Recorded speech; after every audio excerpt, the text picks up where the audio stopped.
Andrew Zach. I'm a Senior Vice President of Fund Evaluation Group, or FEG Investment Advisors. And I'm the investment advisor that works directly with the investment committee and staff at Berks County Community Foundation. FEG is an independent investment advisory firm based in Cincinnati, Ohio. We are actually celebrating our 35 years this year, and 90% of the institutional clients we work with are nonprofits like the Berks County Community Foundation. We are 100% employee owned by 100% of our employees, which we feel is just critical to allow us to focus only on our clients and serving their mission. A big part of our business and who we work with are community foundations. They've been a key client base for us over the last 35 years, and we have roughly $5 billion in assets with various community foundations nationwide.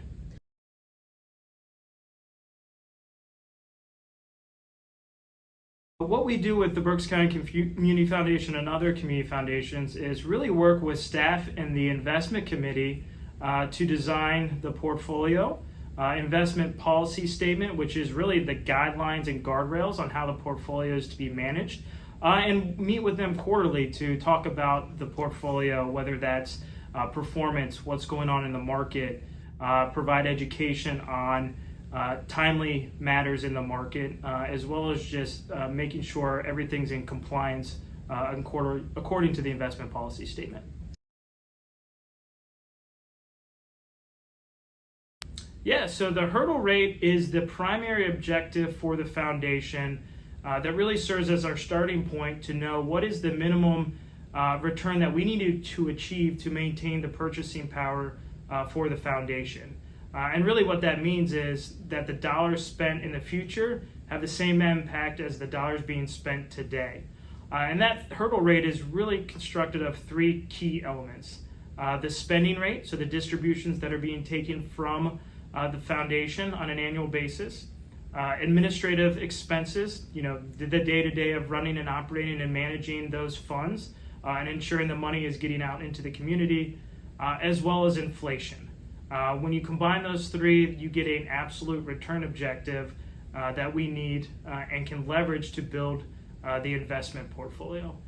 We do know that the market's not going to give us what we need in every given year, but this really provides a good guideline and path to build a portfolio with the right risk-return objectives that the foundation and investment committee is comfortable with, that gives us the highest probability of meeting the return that we need.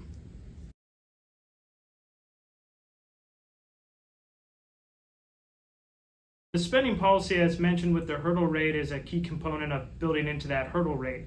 And the spending policy ensures that the distribution out of the funds that have been entrusted to the foundation provides consistent spending within the community. And maintaining that purchasing power of that spending policy is critical. One key element of that spending policy is just given market volatility, we want to make sure that when the spending policy is calculated, it's over a longer time horizon, which the foundation uses 12 trailing quarters, just to ensure that year-over-year spending volatility is minimized and that there is a consistent and reliable return stream or distribution into the community where we can, just to make it simpler and as easy as possible to kind of budget and manage that.